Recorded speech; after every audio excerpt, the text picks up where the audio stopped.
Ça fait 2 ans que je vous partage mes rookies de l'année, à savoir des artistes émergents qui m'ont marqué par la qualité de leurs projets musicaux et la richesse de leur univers. Il y a eu Jordan Ward en 2023 avec qui j'ai eu la chance de m'entretenir, ensuite Maggie l'année dernière qui m'a hypnotisé avec Two Star and a Dream Police, et j'avais déjà une petite idée de qui j'allais parler dans la 3e vidéo, mais ça c'était avant qu'on me propose d'échanger directement avec eux. Voici donc 30 minutes de discussion avec l'un des duos les plus prometteurs de la nouvelle génération. What's up? I'm Jada Grace. I'm Swim. And we're Party of Two.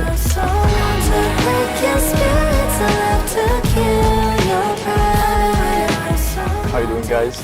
Good. Doing well. So happy to be in Paris. I wanted to know, like, what is the real starting point of Party of Two? Like, what was the main idea and what brought you two guys together? I know you had a group before, but like, what was the main idea and the thing that brought you guys together to say, like, we keep doing music together?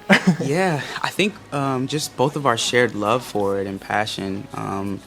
We have known each other for almost 15 years. I think regardless of whether or not we were Party of Two, we would always be working together. Yeah, even when that last chapter closed, it was like, okay, well, it's going to be a new chapter and we have to keep working together in whatever capacity. And honestly, it just like everything fell together, the timing of everything. It was beautiful timing for everything. So it just was meant to be, really. Yeah, it feels like the stars aligned. We became Party of Two. We signed a Def Jam, and just the universe kind of opened up a path for us. So it's been amazing. Yeah, you said like it was meant to be early 2025. I think everything started to really happen. And you dropped a couple singles, an EP, and I think the poster video really That was the helped. one. On Twitter, everybody was like going crazy. Bitch, you cannot hide. Bring them hands, come outside. Take off your disguise, peek inside. Am I right? What is like, how can I say this? Like a creative brainstorming in Party of Two. Like, who brings the idea of like music, video, everything? Or are you guys doing everything together and have the same ideas, or you have to talk a lot to find something? We both have so many ideas, and sometimes they're on two different spectrums, you know? And we're like, okay, this is what you were thinking, this is what I was thinking, so let's find a way to meet in the middle. But we're both constantly thinking about visuals, sounds, concepts. It's like never ending. I think we both do everything. I think people ask that a lot, is like, are there tasks that are delegated to one person or another? But I think we both just really have a big love for the craft, and so whether it's production, whether it's songwriting, whether it's visuals, we both are constantly throwing ideas at each other. If someone were to look at our like DMs on Instagram, it's just like constant like fashion music videos, like random videos. A lot of memes too, but we're just constantly throwing ideas at each other. And then you dropped Just Dance 2 during summer, which reminds me a lot of Mad Love. It's kind of the same vibe, and I really like it. It's way too much going on outside. Come take a ride, I'ma put it in drive. It's electric, baby, slide and move that thing if you want to survive. There is many different influences in this music and in your music in general. And I wanted to know, like, which one is like more hip-hop, pop, dance, electro, or do you have the same taste, or is someone really bringing his own stuff in your music? I think people would actually be surprised to know that Swim brings a lot of the dance, electronic stuff to the table. I do. I love pop. I love soul, like jazz music, R&B. But yeah, this one specifically, Just Dance 2, he was like, we need a dance song. And I was like, of course, actually. I can't believe we haven't done that yet. Yeah. I think obviously like I'm much more hip hop based, but I just have always been in love with production and music that almost forces you to move. It doesn't really give you a choice. I love that. And so Works. Thank you. Yeah, I think with Just Dance 2, it was a challenge, but I wanted to find a way to blend all these different eras of hip hop, pop, Chicago house music, and do it in a way that still felt authentic to us. And it definitely feels like a sort of a statement for Party of Two. I think it's a perfect example of what we do best, which is blend a lot of different genres and sounds, but still make it our own. Yeah, that's really impressive because you're like an upcoming group and you have this, this is a Party of Two song. Like, it sounds like Party of Two, and that's amazing. Even like, once again, the visuals are always amazing. And after this song, you dropped Friendly Fire, which is like a diss track, Yeah. political thing. Yeah. It's really funny. Once upon a time, there was a boy named Swim. Swim thought he could float with a pin. Swim killed everyone until I ran into Swim, and then Swim died. I won't say who won. It's not about me. I think Jada wins. She did. That's unanimous. It's unanimous. She killed But me. you She did killed great, me. really. Thank you, It was brother. amazing. Thank you. And now I want to do the opposite. I want you to give me 3 of the best qualities the other member have. Ooh, okay, so I think his Biggie, Jay-Z, Nas, The Legacy I Derive, it was written in the blueprint, I Hope You Ready to Die, was like one that I was like, okay, you're really spitting some bars here. I gotta come with it. Let me think of another one. You give me one. Wait, did you mean lyrics or like best qualities? It can be both, but I like the way that Okay, you, okay, yeah, okay, it's okay, pretty okay. good. It's also good. I'll do a quality next. I mean, honestly, like that last verse, scathing. Like she really, when you mentioned like the receipts on Zelle and like paying bills and all that stuff, like it was over at that point for me. She killed me with that. I had the last word, so, Yeah. you know, what can you say? But you know, I will say the process of making that song was really interesting because I was about to ask you. yeah, something about it was like, you know, we know that we want to do things that no one else can do and hasn't been done before. So we knew we wanted to do a fun diss record. But what we actually did was we were in the studio. I sat in the corner, wrote down all of my insecurities and things that I would hate for someone to say about Okay. me. Jada Grace did the same, and then we actually traded, and then we wrote our verses about each other. Okay. And so that was a really, really fun process. Yeah. Because there was nothing she said that or I said that was shocking.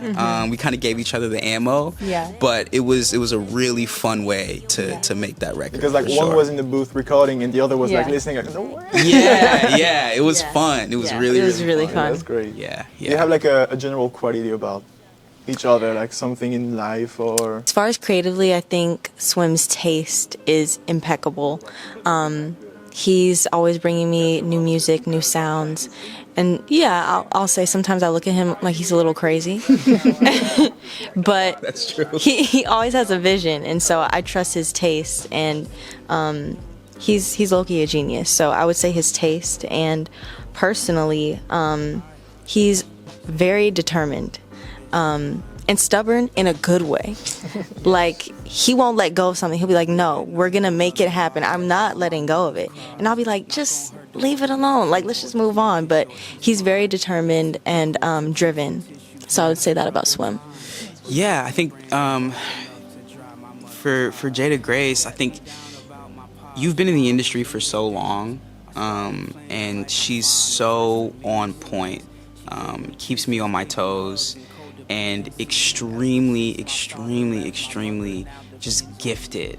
I've always been almost envious of how gifted you are naturally. I feel like I've been one of those people who like I have to work really hard to get to a point, and you can step in the booth and like it's just magic, and I really love that about you. And then on a personal level, I think your generosity, how genuine you are, and how caring you are is so rare, and I think it's one of the reasons why we've been friends for so long. Yeah. You know, we met very young. We were both working in the industry at 8 or 9 years old, and Yeah. that was difficult for both of us, I think, being that young and having a job, and so Yeah.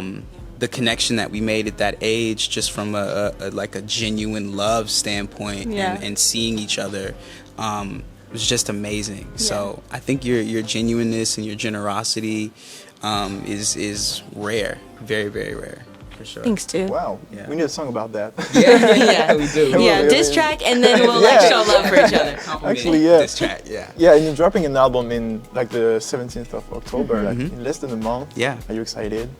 Oh my goodness. It feels like birthing a baby. Yeah. We've been in the studio like nonstop for almost 2 years now. And it was, to be honest, kind of hard to put our hands up because we're very particular and we just want everything to be perfect. We want the vision to be there, you know, but it was also nice like setting a deadline for ourselves because I think also me and him tend to overthink sometimes. but you know, we gave each other time to experiment and you know, just work really hard on the lyrics, the sound, the production. But it was beautiful just to like put our hands up and be like, this is what we made, and this captures like the chapter that we're in right now, you know? And the timing is really good because like you had an incredible year, and it's pretty cool to not end this year because we have 3 months after that, but to end this year with a huge project. That's really, really cool. Well, it's actually funny because we didn't really have a schedule for the project until Poser, and it just blew up, and we knew like we gotta do it. Like we gotta finish this project. So that's really what motivated us to set a date and just give it our all. And I'm really, really proud of this project, and I can't wait for people to hear it. Stuck in my head, I must confess. Let me get it off my chest. What I'm blessed but stressed for. Just bought a house, but the doubt lives next door. The more on my So guys, welcome here. We're at Balade Sonore, which is like a record store, one of the most famous in Paris. There's like a famous cat that you saw when you arrived, really cute one. So America's Next Top Party. Who came up with this title? You two or? You did. Yeah, I did. Yeah. I did. Yeah. We've been playing around with a lot of different ideas. I think one, like, I love having an album title that no one else has. I think I'm always going to do that, just so that it is unique to us. I thought it was very clever. It was obviously a play on America's Next Top Model. But obviously, as you can see with some of our aesthetic for the album, we redesigned the American flag. There are some political aspects and undertones into it, even with Just Dance 2, the lyricism and even the video. And so for us, it's like, you know, we have the two-headed dog logo. It's kind of a reflection of the bipartisan party in America. That we can see in the Friendly Fire video too. Exactly, yeah. And even the way that we dress is very reminiscent of the Black Panther Party. And it really just felt aligned. It's a crazy time in America. It's a crazy time to be a Black artist in America. And it felt like we wanted to acknowledge that without being too serious, but still playing into it and kind of being vulnerable with it. What can we expect from this album? Because there are so many different things going on in your music, different genres. We just wanted to make something that was unique to us, and we got a lot of different influences in this, and they can expect more of the experimentation. The singles kind of were the reason why we chose so many different sounds to release before the album.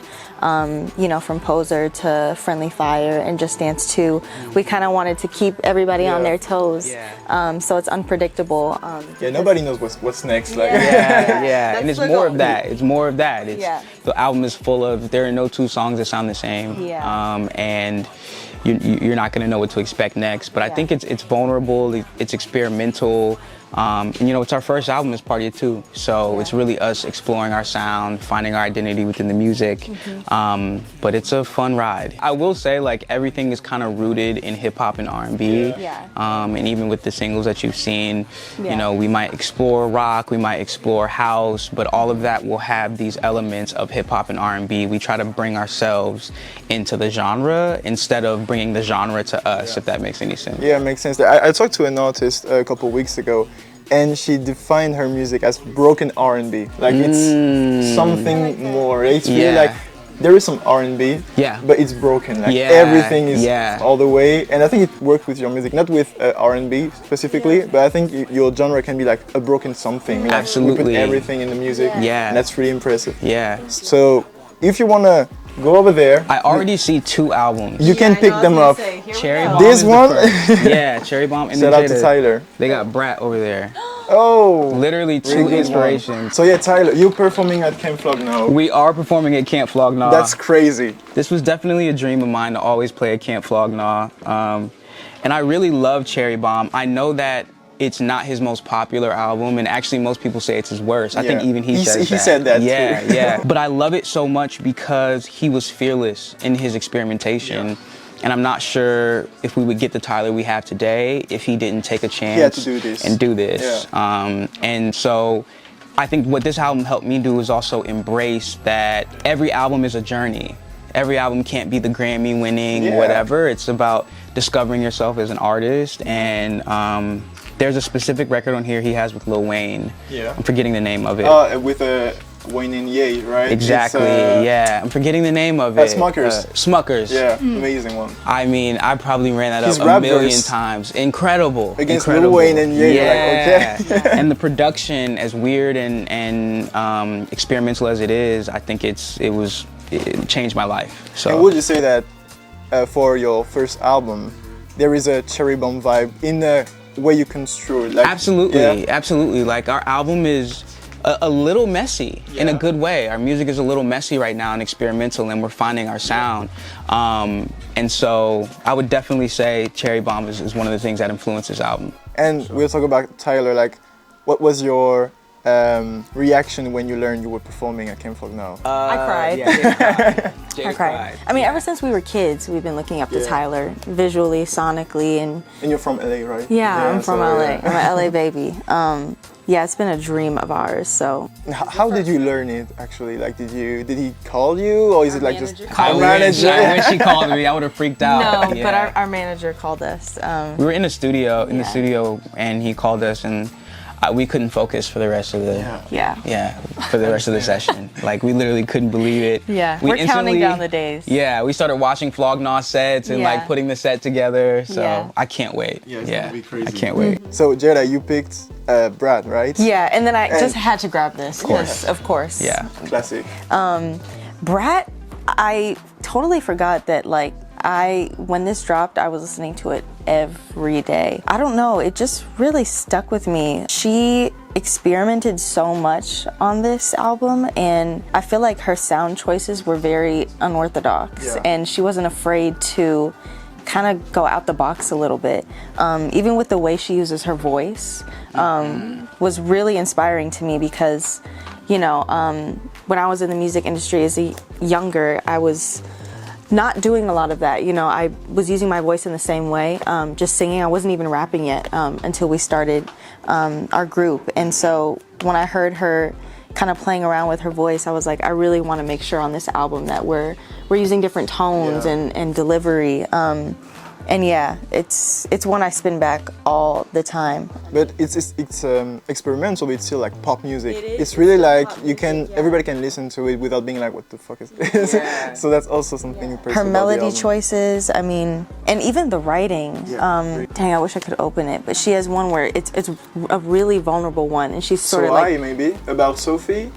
Okay, I think so. Yeah, she's I sort think of about talking it all the about time. Those are the really sad songs. Yeah, how unsure she is about her future and just where she's at in her life, and I really love that. But still, was like a pop sort of dancey song.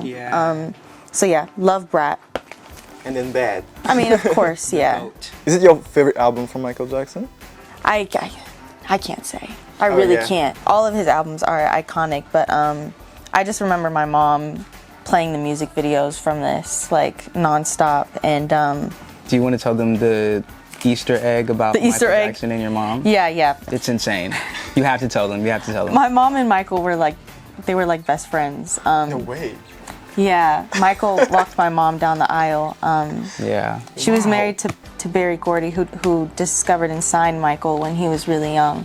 And unfortunately, I never got to meet him, but it always felt like I knew him. Yeah. She keeps pictures of him in our house, and she just always like taught me about his work ethic, and told me all these stories that nobody knows. So I'm always looking up to Michael and studying him.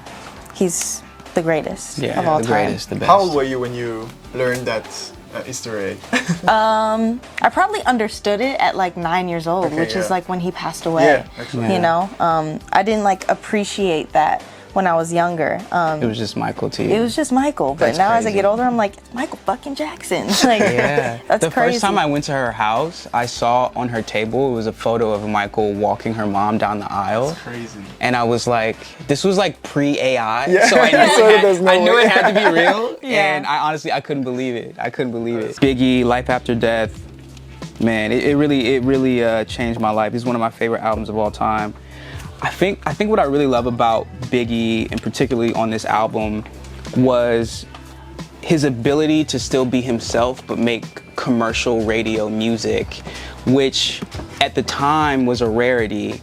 You have records on here like Mo Money, Mo Problems, Going Back to Cali, Ten Crack Commandments is like one of my favorite. Yeah, these are all hits. Hypnotize. I mean, it's a hit. And like still goes to this day. Kick in the Door is one of my favorite rap records of all Kick in the Door. time. We would listen to that before writing to Friendly Fire all the time. Even he has a record on here called Niggas Bleed, and it really it helped me get more confidence in my life, because he said, why would I fear a man who breathes the same air as me? And I think about that all the time. Yeah, that's a crazy bar. No, it's a crazy bar. It's a crazy bar. Even conceptually, Ten Crack Commandments is such a genius record. I just think for the time and for it to be, you know, over 30 years and it still ring true today is really difficult to do in hip hop. So I always am listening to Biggie almost on a daily basis. Oh, Jada's ready to go. Oh my gosh, she's ready to go. She has so many records. What you got, Jay? Okay, here we go. I'm sorry, I have two Beyonce ones in my hand. Lemonade. Yeah, which classic. I have been revisiting. I actually had never heard the demo version of I think it's I'm Sorry. Yeah. But it was originally a ballad. Yeah. And you can just hear her like sitting in the room, like pouring her heart out and just opening up about her experience with her husband. And it was just so incredible to me to hear that, because the way she like turned it into, you know, a hit and made it pop, but she still was being vulnerable on it. That was just really inspiring to me. And obviously she dropped like a movie with this album. And just changed the whole surprise album drop thing. To me, that's her best. It's crazy. Yeah. And Renaissance is just incredible. Like, we can feel some Renaissance in Just Dance 2. In Just Dance 2, right? Yeah. Yeah, definitely pulled some inspiration from this. I mean, it's kind of just in my DNA at this point. Like, as soon as it dropped, it's just gonna be one of my favorites forever. I just love the dance vibes in it, and it doesn't come with any visuals, which is crazy because it's total opposite of this. She tricked us, actually. She did. Yeah, she really did. But I respect that, because I was reading, she said, you know, I really want people to just listen and digest the music without seeing anything. So I think there is a lot of beauty in that, and hopefully one day we get the videos, but probably. I'll live without it. But she said you are the visual, so yeah. I think we have to live with this. I think we do. I think we do. I grabbed this one. Yeah. I think just vocally, Ariana is someone that I really look up to. I just remember hearing her voice and just being like in awe of her vocal capabilities. And so she's just someone that, like, when I'm trying to warm up or like, you know, up my skill vocally, I just sing to her. So this one was incredible. I mean, Problem was just you had to a be there. hit. You had to be there. Got some J. Cole here. Oh yeah, you already know. So I'm from Columbia, South Carolina. J. Cole is from North Carolina, Fayetteville. J. Cole is actually the artist that made me want to make music. I don't think this is his best album, but the way that it resonated with me as a kid, it really made me believe that it was possible to chase that dream. And there really hadn't been a lot of popular artists from the Carolinas, from that area. And I remember the first time that I moved to LA was the same year that this album dropped. It was my soundtrack for inspiration, for dreaming big. Records like Sideline Story. What's the other one on here that I love? I think it might be, Dollar in the Dream 3. Dollar in the Dream, yeah. Rise and Shine is so good.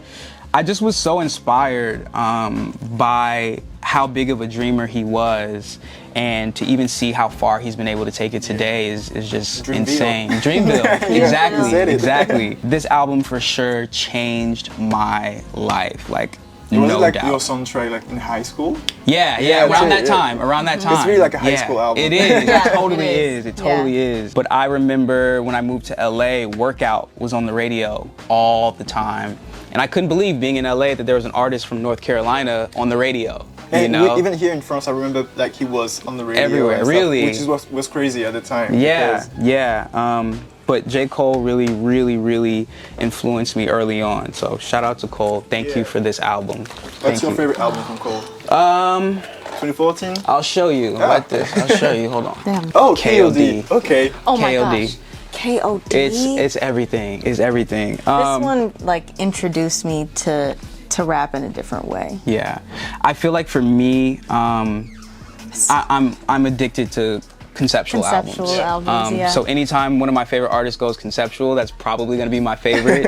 I thought this album was genius, from the cover to the title tracks, the concept. It's so strong, and I think it's something that everyone needs to listen to once. I return to it a lot. And at the time it dropped, it was really important, like with the drug crisis and everything. Yeah. We needed that album. Yeah, I think around this time we were losing a lot of our artists to drugs, and for him to take such a strong stance against it and still make it fun and listenable was incredible. I think this might be his best album. I know a lot of people say Forest Hills, and Forest Hills is a classic. For Your Eyes Only is amazing too. Exactly, yeah. But this right here, this is a sleeper. He did his thing. Quick shout out to Quincy Jones. Yeah, you have to. I'm not even super familiar with this project as I am with other projects, but just shout out to Quincy Jones. R.I.P. We love you. Also, this one, I know it's just white. Alta Vista? Alta Vista. Oh my gosh, I love that album so much. Good. It's so good. There's a record on there with 21. I really want to find a strong one to end. I know, me too. I'm like, oh my gosh, Koi, they have the Outcast. Dude. Oh. Can we buy it? Yeah. You remember this, right? Wait, what? Here, I'm buying this. Please put that on my tab. It. I want to talk Slick Rick. Mainly just him as an artist. Okay. I feel like what he was able to do with storytelling in hip hop will forever have an impact on hip hop. Without Slick Rick, there would not be a Friendly Fire, literally. I just felt like the essence of like fun in hip hop has been missing for a while. And he is the epitome of that, but also there was a lot of raw, vulnerable truth in his storytelling. I think Slick Rick is a genius, and he actually just dropped an album called Victory that is incredible. He hasn't touched a microphone in 15 or 20 years, and he sounds just the same. Yeah, I have the feeling that this year we had so many comebacks, like clips, and everybody's just on top of it. And it's so inspiring to see, especially as young artists. It's nice to see that, you know, when we're 40, 50 years old, there is still a world for us to create. And I hope to meet him one day. I want to produce for him one day.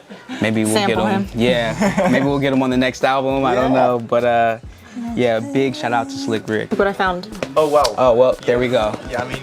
Yeah, you rinsed and repeated that album so many times, Jada. Like, I can't pick between this one and SOS. I know. But such a good album. This one is amazing. Yeah, it was around the time Dan came out. Yeah, same year. Yeah. Crazy year for TDE. Come on. What? They don't miss. They don't miss. I'd never heard of SZA before, which I felt ashamed of, to be honest. But I don't know, it was the first time like I really connected with like a R&B album. And I love SZA's voice. I think her voice is so special.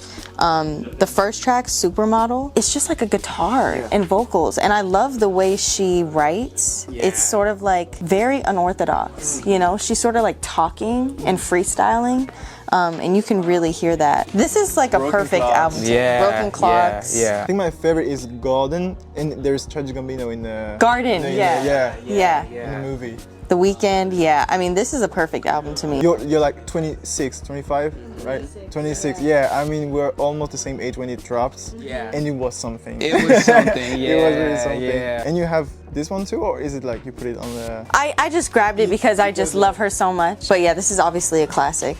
Yeah, there would be no it's no Jada Grace without Lauryn Hill. I love that she told her, she was like, I executive produced this, by the way. Yeah, let people know. Let people know. She's the GOAT. She said, I don't need to drop nothing else. Yeah. So guys, thank you for the picks. Really good ones. What can you say about like quick words you can say about the album? We rarely work with outside producers, and there was one producer that I was so excited to work with that we made it happen.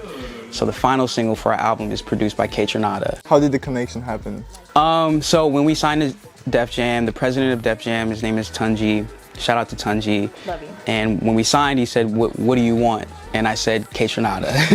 And it took a few weeks, but we were in the studio one night. I get a text from Tunji, and anytime he texts me, I know it's something special. Okay. And it was just a Dropbox folder that said Kaytranada. And it was probably 150, 200 Kaytranada beats. We ended up that night staying up until 5 or 6 in the morning. Yeah. And just, we made a bunch of songs to all the beats. Yeah. I guess he got word of it Yeah. and wanted to get in the studio. So we linked up and we made a record from scratch. Yeah, took some of the ideas that we had been playing with Yeah. his other beats and like repurposed it on this other on this new production, and it just fit like a glove. Yeah, it was the easiest song to make. I think we made that one in like an hour. Yeah. Because he's so special, he was in his zone, he made the production, and then all that writing that we had already did, we just jumped on it, and I'm so excited for people So to it's hear the it. last single, right? Yeah, the last I single. mean, when you say Ketron, I was like, yeah, of course. Yeah, it makes sense, right? Definitely. Yeah, that's our guy. He showed us a lot of love, so shout out to Keitra. Yeah. What can we expect from you after the album? A tour? Tour. Vinyls? Vinyls, yeah, merch. tour vinyls. We actually just approved the vinyl cover and Yeah. all the assets for It's a it. different one from the... Yeah, slightly streaming? different. Okay. It'll be the album cover, but then the back, we had to do the back cover and all the inside stuff. So definitely vinyl. We're gonna be Yeah. hitting the road. Yeah. This album needs to be experienced live. Yeah. So In Paris. yes, yeah. We'll definitely be back. We'll We're gonna definitely make it be happen. back. Yeah, for we'll sure. be back for sure. Amazing. Well, thank you guys for your time. I hope you enjoyed. Yes. This was so fun. I was looking forward to this. Yeah, I mean, whenever you come back, let's hit do me it. up. Okay, We'll do I'll it meet you again. here. I'll meet you here. Definitely, Yeah, because for sure. this story is huge. Like, yesterday you say you're a big electronic music fan. There is Yeah. a lot of it, and we have also amazing French electronic like producers Yeah. and stuff. Yeah. So I think there are many stuff you can discover. I can't wait. So when you Yeah. have a little time, you just come back here and you will find so many Yeah. stuff. Yeah, I'm gonna tell them to give us a day off on the schedule Yeah, so I can just yeah. take it here. Yeah, definitely. for sure. Well, guys, thank you so much. Yeah. Thank you. We can wait for the album, and Thank we can you. wait for you to come back here in Paris to experience Yeah. America's Next Top Party. We'll be back. Thank you. Thank Yeah, you, my thank guy. you. Of course, I appreciate it, Dope. man. Thank you. This Thank was you so fun. much. Thank Yeah. you.